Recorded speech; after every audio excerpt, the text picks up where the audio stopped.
Hey guys, it's BATJAC J W here, coming to you, and yeah, I figured to take some time and talk about really my favorite semi-auto pistol, which would be a 1911.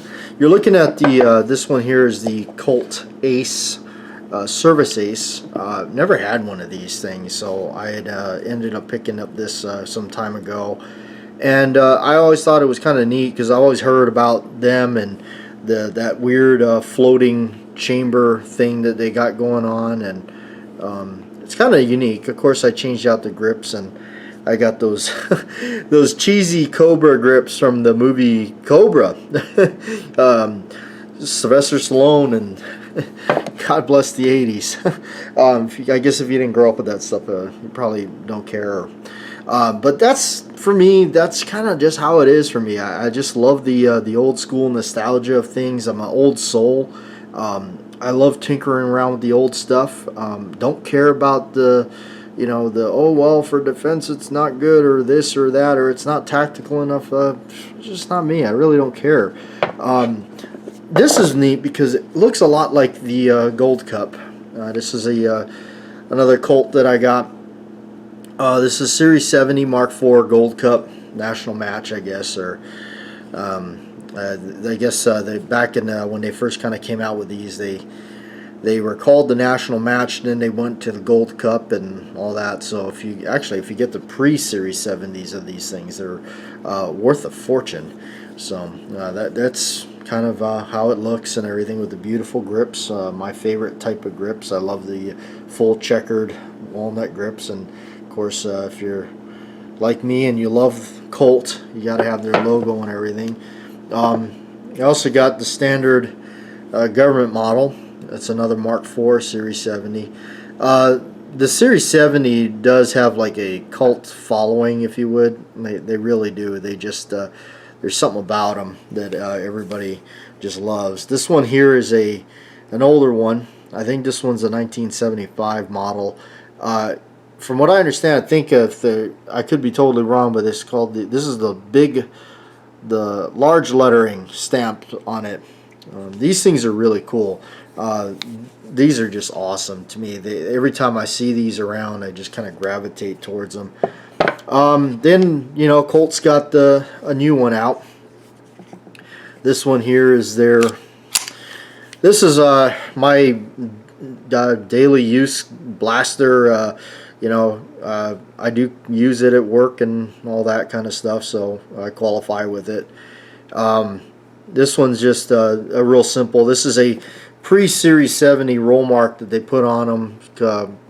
And from what I hear, I read about this through Ken Hackathorn. Of course, I'm a 1911 guy, so you know who Ken Hackathorn is. He was mentioning about the roll marks and saying, well, why don't you? He actually doesn't care for those roll marks, and I kind of get where he's coming from. It looks like a big billboard on the side of the slide. So, but this is not bad at all. I've used the heck out of this thing since I've gotten it. Really like it. Did a couple of things that I changed out. I changed out the hammer and the trigger to kind of make it look more like, like that, how those came. The hammers are sided, polished on the sides with a matte nickel trigger. So these are actually from a Series 70 Mark IV that I just wanted to throw in there. And of course, I'm weird. I like the hump on the mainspring housing, so you'll notice that most of all my stuff, if it doesn't have it, it will have it. So, but the Ace is a really interesting piece, and you have to, if you're going to pick up one and dabble around with it, you got to kind of like this kind of stuff. As with anything, 22 is very finicky. This is a lot less finicky than most. It does work fairly well, but to get the full benefit of that, I don't know if it'll. We see also there's its own extractor in there, ejector extractor thing, and to get the full benefit of that floating chamber, you really want to run something like mini mags through it or something. Of course, right now during the production of this video, the ammunition's a little difficult to get, so you can got to kind of get what you can get. Remington Golden Bullet runs really well in it. It does give it a little bit of more of a oomph on the recoil, so that's always nice. So the other weird thing about it is the magazines. I do not like the magazines for it. I think they're very, very, it's so like to me experimental feeling. The magazines just suck, and you can't just throw any other magazines in this thing. They gotta be the Colt service magazines or whatever. Its biggest downfall, I think, is the follower, the last shot hold open thing. It's just not gonna. It really is not gonna hold open on that last shot reliably. I've noticed with mine, I've actually modified it and tried to make a better ledge on it. It does work. You know, it's just kind of is what it is. You kind of, you know, like I said again, you want to mess with this stuff. You're going to want to tinker around with it, because if you don't, then you're probably not going to have too much fun with it all. So that's my biggest gripe. And the magazines, if you can find them on auction, they're very expensive. I happen to have a couple of them. A friend of mine had an extra one in his shop. I was lucky enough to get it from him, but this is the one that came with it. Triple K also makes them.